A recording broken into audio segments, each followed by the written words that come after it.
Victoire du Brésil, 3 buts à 0 contre Haïti et on reprend du coup la première place en tête. Donc les gars, le Brésil qui gagne ce match facilement, on va dire, parce que Haïti, ça manquait de respect pour eux, ça n'a pas été un très gros match de leur part. Le Brésil du coup qui plie ce match en première mi-temps avec les buts de Cunha et de Vinicius. Donc, les gars, c'était un match, du coup, comme j'ai dit, très facile pour le Brésil. Haïti qui, ils sont tentés quelques fois, on va dire, mais ils ont tiré presque jamais, en fait. Je crois qu'ils ont tiré qu'une fois ou deux fois, je crois, je me rappelle plus, mais c'était tellement compliqué pour eux, le Brésil, du coup, qui a dominé euh, la plupart du temps, du coup, de ce match. C'était un très bon Brésil ce soir.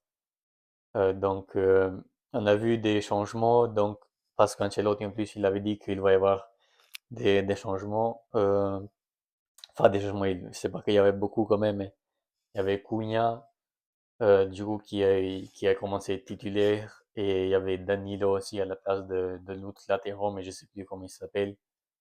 Parce que, les gars, c'était ça le problème du Brésil, par exemple, le premier match. Après, il y a encore des problèmes que je vais dire encore une fois, mais les latéraux, les gars, c'est pas ouf. C'est trop faible les latéraux que Brésil a. Donc là, on est obligé de mettre Cunha, du coup, les gars.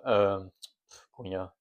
Danilo qui a presque terminé, du coup, sa carrière avec le football. Mais voilà, on n'a pas d'autre choix. Du coup, Danilo qui a joué à côté droite, si je m'appelle bien, oui, c'était ça. Et puis Cunha à la place de Igor Thiago, l'attaquant là, qui a joué le premier match titulaire, franchement, les gars. Qu'est-ce que ça fait du bon de voir du coup un bon attaquant cette fois parce que Igor Thiago, je suis désolé les gars, euh, mais ça a été tellement catastrophique le match qu'il a fait. Et ça combinait pas du tout en fait, il y avait pas de cohérence avec l'équipe. Je sais pas, c'était comme Lewandowski on dit au Barça qui faisait presque rien. Il participait pas au jeu quoi. C'était tellement compliqué du coup pour Diego Thiago. Donc, Ancelotti il a bien fait qu'il a mis Cunha. Et on a vu Cunha, du coup, les gars, ça change beaucoup, hein. Ça change beaucoup de buts. Bon, après le premier but, je pense qu'il a eu un peu de la chance quand même. Mais le deuxième but, c'était un très beau but, les gars. Avec les pieds faibles en plus, les pieds gauche. Très bien tiré, fort. Il y avait de la puissance. Donc, ça, c'était un bon but.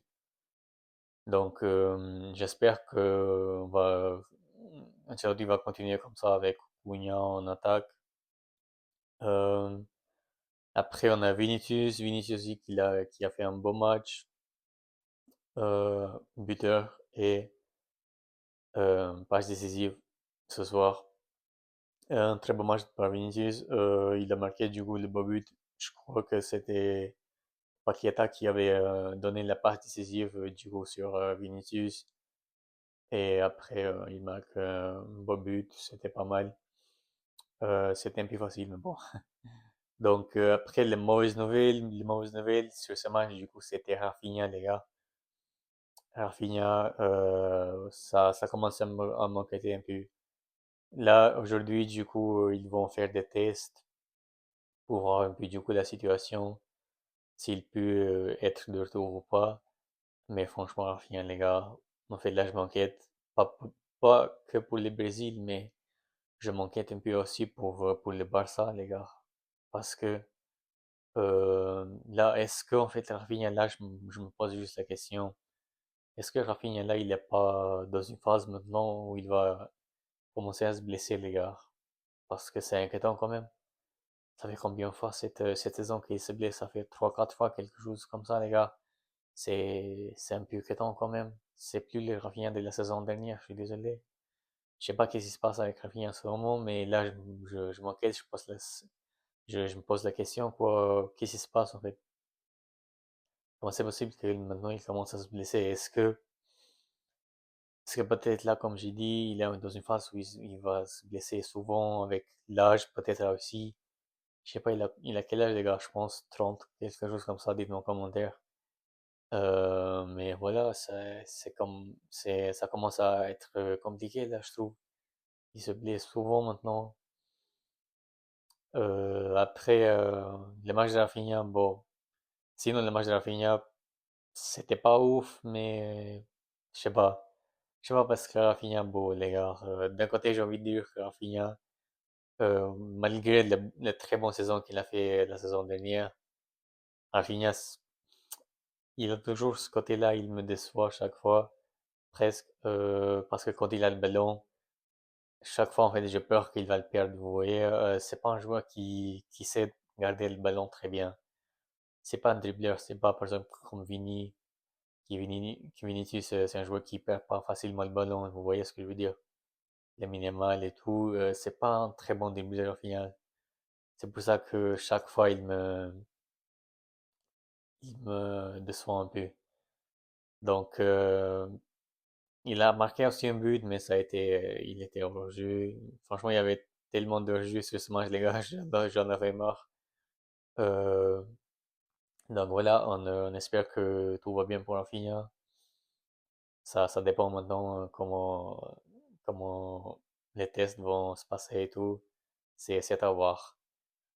Donc maintenant, voilà les gars. Bon, après les autres problèmes que j'ai dit pour le Brésil, que le Brésil rencontre toujours, c'est les milieux de terrain aussi, les gars. Les milieux de terrain, en fait, les trois milieux de terrain que le Brésil a, par exemple, comme titulaire, c'est pas des milieux de terrain où ils ont de la vision du jeu, genre pour faire les passes décisives, pour casser les lignes. C'est pas ça, les gars. Les milieux de terrain du Brésil, c'est juste des milieux de terrain, comment dire, genre pour détruire en fait l'action de l'adversaire. Mais c'est pas des milieux de terrain qui peuvent euh, ramener des dangers, genre en créant des occasions, faire des passes décisives, même dribbler, les gars, même dribbler, c'est compliqué déjà.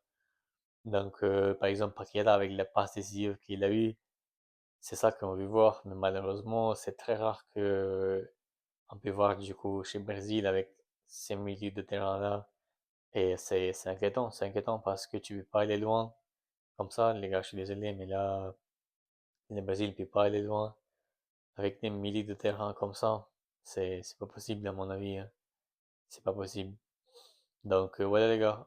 Après on a Hendrik finalement, enfin pour lui qui a fait sa début du coup avec le Brésil en Coupe du Monde, son début avec en Coupe du Monde avec Ancelotti, qui lui fait pas trop confiance, j'ai l'impression.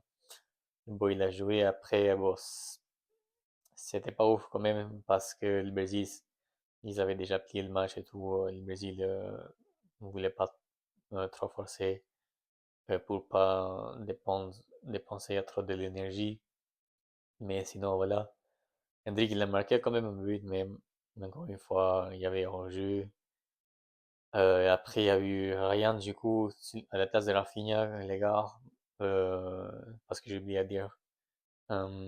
Bon, après, même lui, c'était pas ouf, mais bon, c'était quel premier match, il lui faut peut-être un peu de temps pour s'adapter. Donc, voilà, les gars, je sais pas quoi d'autre dire. Du coup, là, on est en première place avec les buts que le Brésil a marqué, parce que vu que le Brésil a marqué trois buts, ils ont marqué qu'un but, donc le Brésil est largement en tête de ce groupe. Maintenant, le prochain match, du coup, les gars, ça va être contre l'Écosse, qui, pour l'instant, ils sont pas en train de faire de grand Coupe du Monde, les gars, hein. C'est un peu décevant, l'Écosse. Donc, c'est à voir, on ne sait jamais. Donc, c'était tout pour cette vidéo, les gars. Dites-moi en commentaire qu'est-ce que vous en pensez. Et moi, je vous dis du coup, à très bientôt. Prenez soin de vous, les gars.